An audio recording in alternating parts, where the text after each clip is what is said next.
ओम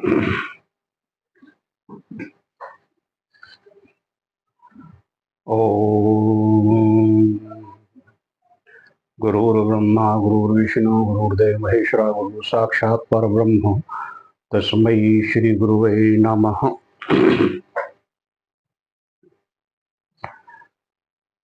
विगत कुछ दिनों पहले मैंने लाइव टेलीकास्ट किया था, जिसमें मैंने सनातन धर्म की विकृतियों के संबंध में प्रकाश डालने का प्रयास किया था। तो बहुत से लोगों ने अपना आत्ममंथन, आत्मचिंतन, विचार चिंतन करने के पश्चात में मेरे उस कथन को सतता प्रमाणित किया कि सनातन धर्म में विगत काल में कुछ ऐसे विकृति मानसिकता वाले लोगों ने यह विकृतियां हमारे सनातन धर्म में मन मानस में बिठा दी और उसको क्रियान्वित कर दिया, जिससे कि सनातन धर्म घृणात्मक स्थिति में पहुंच गया। लोग उसकी कार्यशैली और कार्यपालन की स्थिति जो धर्म के प्रति अपनाई जा रही है वह घृणात्मक है। मैं इस वीडियो को उसी परिप्रेक्ष्य में प्रसारित कर रहा हूं, इसलिए सभी से जो दर्शक हैं, श्रवणकर्ता हैं, उनसे अनुरोध है कि इस वीडियो को पूरे भारत ही नहीं पूरे विश्व में प्रकाशित करने की व्यवस्था करें, ताकि सनातन धर्म की जो विकृतियां हैं वो इस धर्म से दूर हो सकें, धर्म शुद्ध पवित्र और शुद्धात्मक रूप में क्रियान्वित हो सके, ताकि जनमानस को उनकी श्रद्धा के अनुसार उनको लाभ मिल सके, उनकी मनोकामनाएं पूर्ण हो सकें और उनकी आस्था जब प्रगाढ़ होगी तो अन्य लोगों को भी उसका लाभ मिलेगा और आने वाली पीढ़ियां इस विकृति से ग्रसित नहीं होंगी। मैंने विगत वीडियो में जो लाइव वीडियो था उसमें मैंने इस बात को प्रसारित किया था कि हमारे धर्म की जो महान विकृतियां हैं वह लोगों के मन मस्तिष्क को तो आक्षेपित करती ही हैं, विचारों को आक्षेपित करती ही हैं, परंतु उसमें संशोधन लाने की प्रक्रिया नहीं करते हैं। क्यों? अंधा अंधा ठेलिया दोनों को पड़ंत। जिस प्रकार से एक अंधा दूसरे अंधे हाथ पकड़ लेता है, अगर वो गड्ढे में गिरा तो दूसरा भी गड्ढे में गिर जाएगा। और दूसरी मैंने कहावत कही थी कि जिस प्रकार से एक सियार का झुंड होता है, उस सियार के झुंड में एक सियार ने अगर अपनी आवाज बुलाई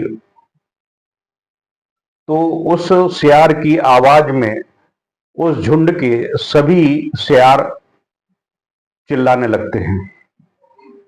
ठीक यही स्थिति अल्पबुद्धि और विकार युक्ति मानस के मन पटल चिंतन में जो रखते हैं, जो अल्प बुद्धि है, अल्प चिंतन है और सटीक प्रमाणिकता के साथ में सोचने विचारने और उसको क्रियान्वित करने में असफल हैं, वो लोग इस प्रकार का कार्य करने के लिए तत्पर हो जाते हैं।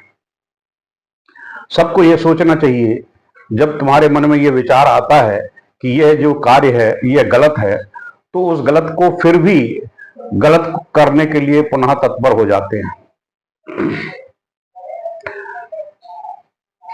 मैं पुनः अनुरोध करता हूं कि इसको आप ज़्यादा से ज़्यादा सब्सक्राइब करें और 108, जैसे मैंने बोला था सभी शिष्यों को कि 108 लोगों को इसको सब्सक्राइब करें ताकि आपकी गुरुमाला मंत्र पूरी हो सके, और ज़्यादा से ज़्यादा लाइक करें और कमेंट्स अवश्य लिखें। इसमें जो भी मेरे विचार हैं, आपको किस प्रकार से लगे, क्या हुआ, आप अवश्य कमेंट्स में लिखने की चेष्टा करें ताकि उसमें कुछ अगर आपके विचारों से संशोधन लाने की आवश्यकता है तो उसको संशोधन किया जा सके। मैं बात कर रहा था कि जैसे विगत अभी कुछ समय पहले गणपति पर्व का एक विशिष्ट पर्व गया। उसमें लोग गणपति की मूर्तियां कई हजारों में खर्च करके अपने मोहल्ले में, अपने घर में स्थापित करते हैं और 3-4 दिन उस मिट्टी की या प्लास्टर ऑफ पेरिस की मूर्ति लाकर बड़े ढंग से उसकी प्राण प्रतिष्ठा और पूजा आराधना करते हैं 2-3 दिन, 4 दिन, 5 दिन, 6 दिन तक।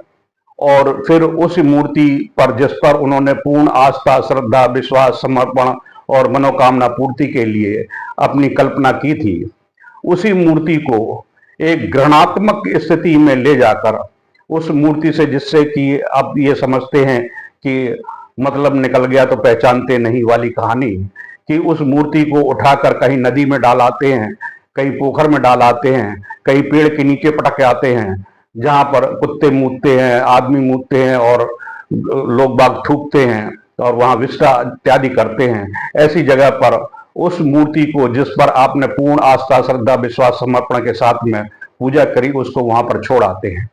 आपके दिल में यह नहीं आता है कि जिस भगवान को हमने पूजा है, उसके सामने आराधना की है, जागरण किया है, मंत्र जाप किए हैं, उनकी रोज पूजा की है, और उसी मूर्ति को आप ऐसे स्थान पर छोड़ आए, ऐसे स्थान पर डाल आए जिसमें देखते हुए आपके दिल में जरा सा भी दर्द पैदा नहीं होता है।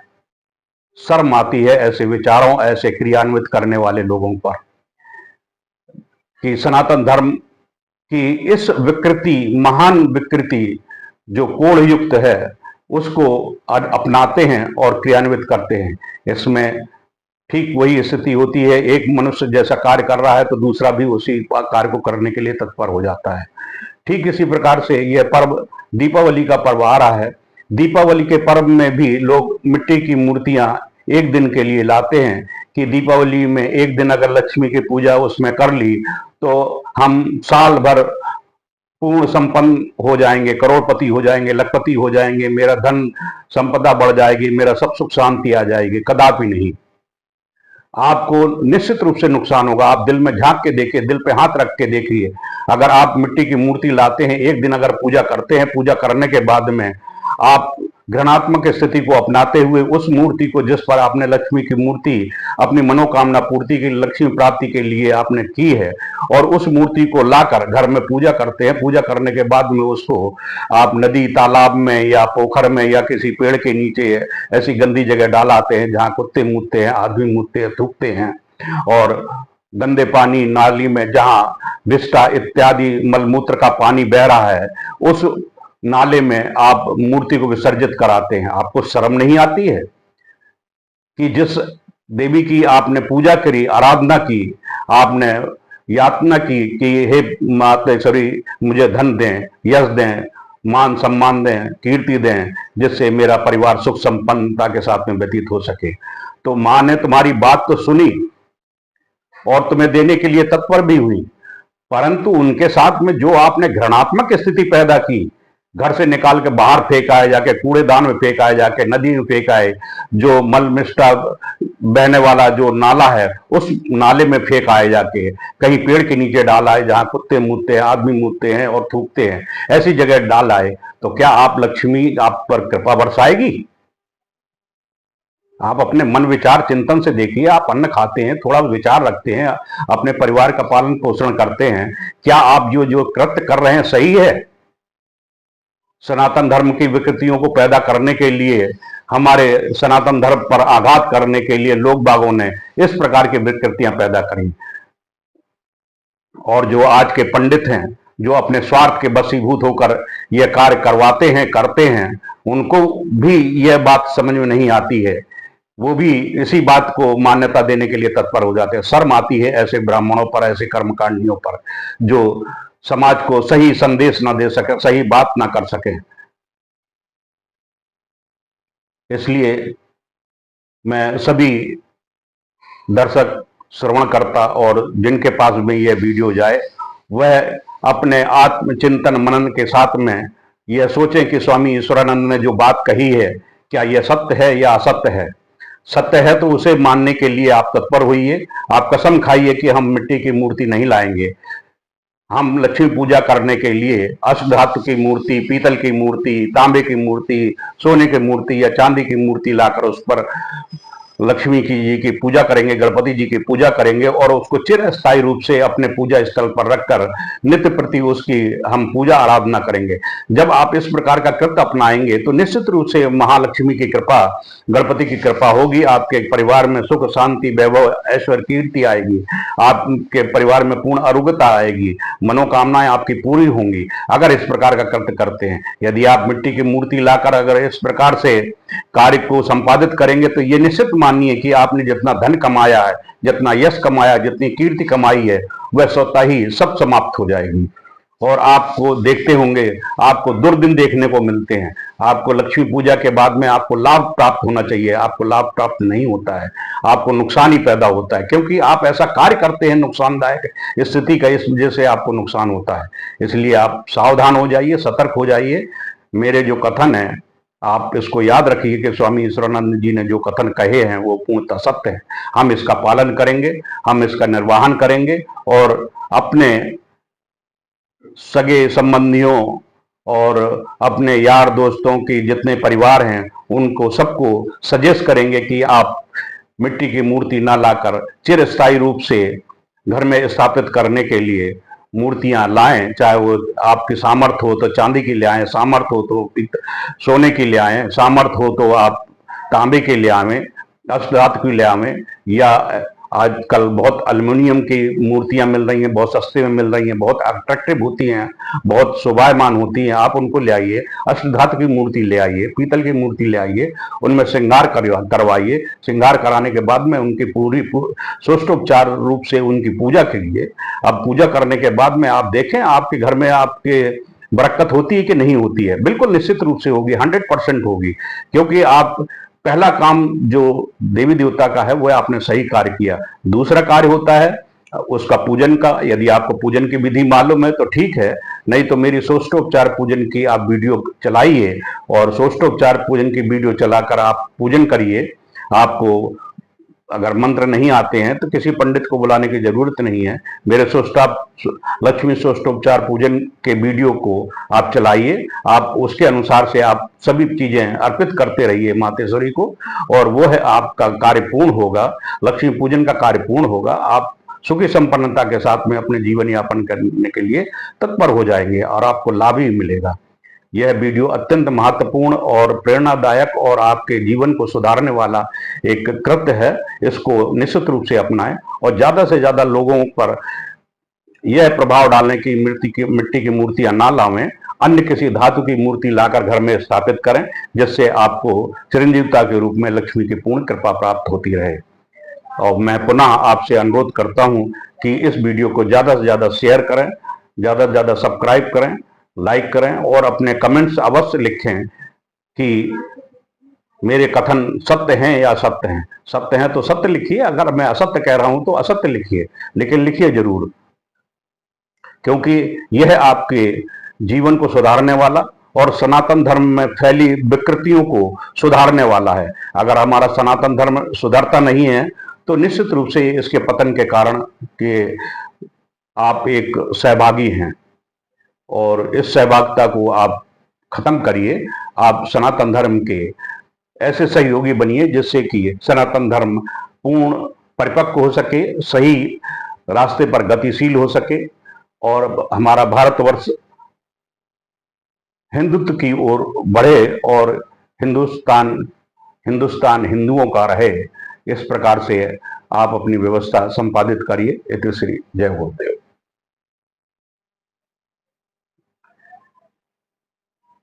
इस विगत वीडियो में मैं एक बात बताना भूल गया था, वो उसको संशोधन कर रहा हूं। राजराजेश्वरी निखिलेश्वरानंद पीठ पर यह व्यवस्था की गई है कि पंचधातु और अष्टधातु की मूर्तियां इस राजराजेश्वरी निखिलेश्वरानंद पीठ पर उपलब्ध हैं। जो व्यक्ति इन मूर्तियों को मंगाना चाहता है तो आप राजराजेश्वरी निखिलेश्वरानंद पीठ के व्हाट्सएप नंबर 8318859447 पर आप संपर्क करके अपनी इच्छा के अनुसार से, अपनी इच्छा के अनुसार मूर्तियों के वजन के अनुसार से आप मंगा सकते हैं। यह दीपावली पर अगर आपको नहीं प्राप्त हो पाती हैं तो दीपावली के बाद प्राप्त होंगी, तो आप अपना नाम, पिता का नाम, अपना गोत्र और स्थान का पता दे दें तो आपके नाम से उसको प्राण प्रतिष्ठित करके भेजा जाएगा, जिससे आप दीपावली के विशिष्ट पर्व पर मैं कर्मकांडियों के द्वारा उसको प्राण प्रतिष्ठित करवा दूंगा। अगर बाद में मिलती है तो आप बाद में भी रखकर उसको लगातार प्रतिदिन के हिसाब से आप उनके प्रति आराधना चिंतन करके और साधनाएं करके आप अपनी जीवन यापन की व्यवस्था को सुदृढ़ कर सकते हैं। इति श्री जय।